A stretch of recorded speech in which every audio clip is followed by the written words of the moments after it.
एक दफा का जिक्र है, परिस्तान की दुनिया में हर चीज का वजूद उसके नाम से जुड़ा था। नाम ही जादू था और जादू ही पहचान थी। जिन परियों का नाम फूलों पर होता, जैसे रोजेला या लिली, उनके इशारे पर कलियां खिल उठती थीं। और जिनका नाम रोशनी से जुड़ा था, जैसे इलिया या किरण, वो सूरज और सितारों से बातें करती थीं। इसी रंगीन दुनिया में एक नौजवान परी थी जिसका कोई सच्चा नाम नहीं था। उसे बरसों पहले गुमशुदा जंगल के किनारे पर पाया गया था।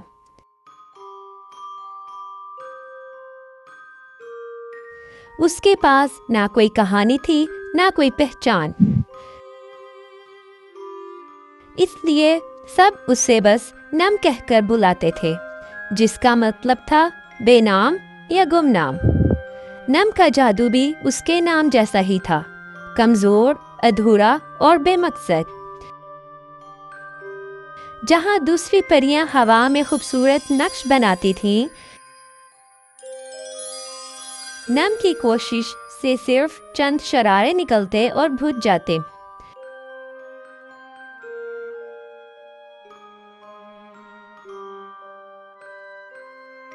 इस वजह से वो हमेशा सबसे अलग रहती। उसे महसूस होता कि जब तक उसे अपना नाम नहीं मिल जाता, वो हमेशा अधूरी रहेगी। इसका सबसे बड़ा ख्वाब ये जानना था कि वो कौन है। एक दिन परिस्तान पर एक अजीब और खौफनाक आफत ने हमला किया। एक सफ़ेद धुंध जैसी चीज़, जिसे यादों की धुंध कहते थे, वादियों में फैलने लगी। ये धुंध जिस पर भी पड़ती, वो आहिस्ता आहिस्ता सब कुछ भूलने लगता। पहले परियां छोटी छोटी बातें भूलती, जैसे फूलों के नाम या जादुई गीत। फिर उन्हें अपने दोस्तों और घर वालों के चेहरे भी भूल जाने लगे, और आखिर में वो अपना नाम तक भूल जाती थी। जैसे ही कोई परी अपना नाम भूलती, उसके परों की रोशनी बुझ जाती और इसका सारा जादू हमेशा के लिए ख़त्म हो जाता। परिस्तान में खौफ फैल गया। हर कोई इस अनदेखी बीमारी से डर रहा था। हैरत की बात यह थी कि नम पर उस धुन का कोई असर नहीं हो रहा था। वो इसके इर्द गिर्द से गुजरती, लेकिन उसके जहन पर हल्की सी भी खराश नहीं आई।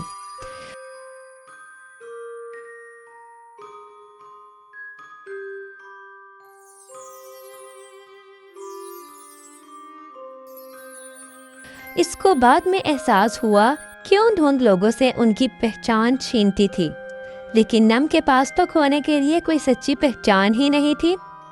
धुंध उन लोगों की पहचान छीनती है, और तुम तो पहले ही बेनाम हो, इसलिए तुम पर धुंध असर नहीं कर रही।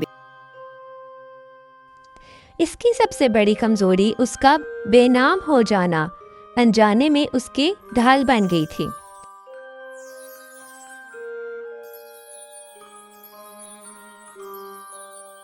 जब मलका की अपनी यादाश्त भी कमजोर पड़ने लगी,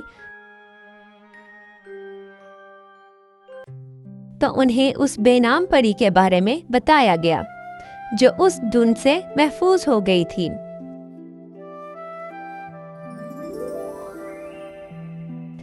नम को दरबार में बुलाया गया। एक बूढ़ी अक्लमंद परी ने इस कदीम किताब से पढ़कर बताया, इस धुन का इलाज सिर्फ आगाज के बाग में है, जहां दुनिया के सबसे पहले नाम उगते हैं। लेकिन इस बाग, the garden of the origin का दरवाजा सदियों से बंद है। वो सिर्फ तब खुलता है जब कोई उसे इसका सच्चा नाम लेकर पुकारे। सबकी नजरें उम्मीद से नम की तरफ उठी। वो शायद परिस्तान की आखिरी उम्मीद थी। नम ने यह खतरनाक जिम्मेदारी कबूल कर ली। उसे पहली बार जिंदगी में लगा कि शायद उसका भी कोई मकसद है। उसका सफर फौरन शुरू हो गया। रास्ते में उसे सरगोशियों की भूल भुलैया से गुजरना पड़ा, जहाँ हवा उसके कानों में वहम डालती। तुम कुछ भी नहीं हो नम, एक गलती हो, वापस चली जाओ।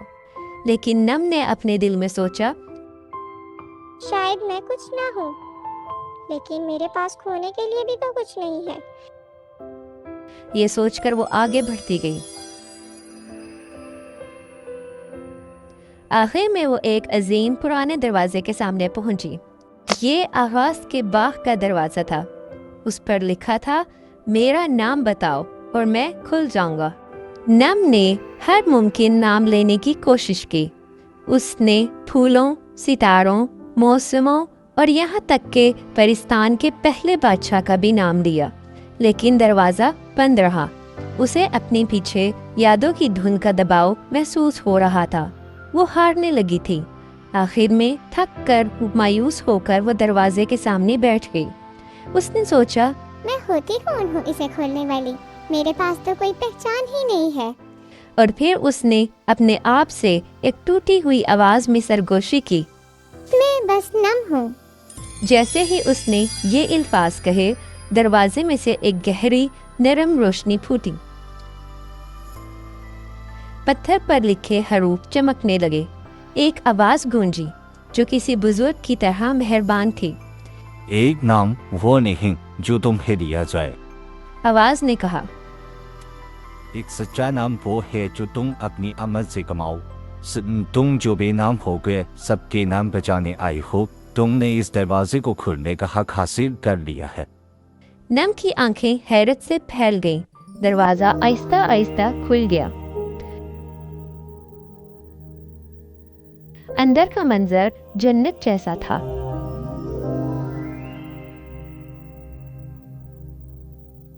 वहां रोशनी के फूल थे और हवा में सुर बिखेर रहे थे। बीच में एक चश्मा बह रहा था, जिसका पानी साफ और चमकदार था। ये याददाश्त का चश्मा था। धुंध इसी झरने से दूरी की वजह से फैली थी। अगर ये पानी फिर से परिस्थान तक पहुंच जाए तो सब ठीक हो सकता है।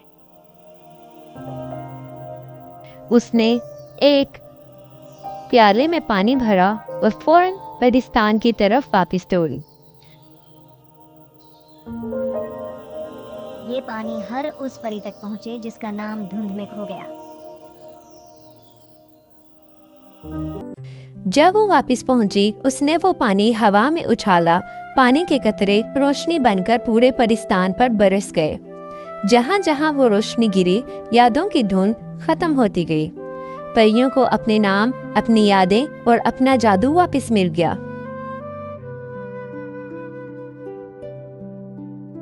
मुझे मेरा नाम याद आ गया।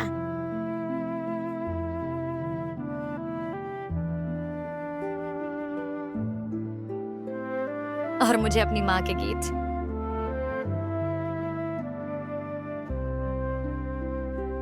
पूरे परिस्थान ने उस दिन जश्न मनाया।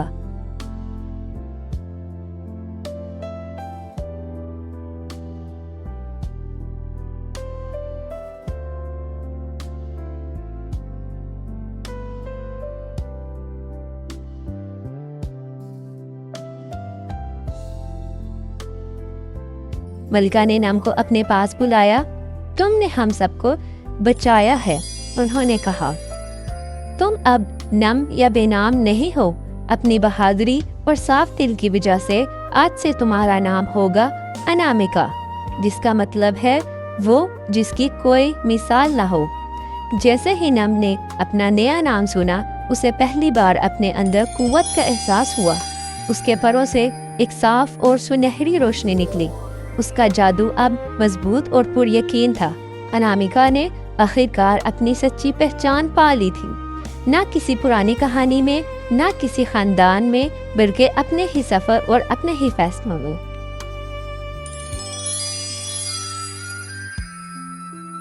Thank you for watching this video. If you enjoyed it, please hit the like button and the bell notification icon.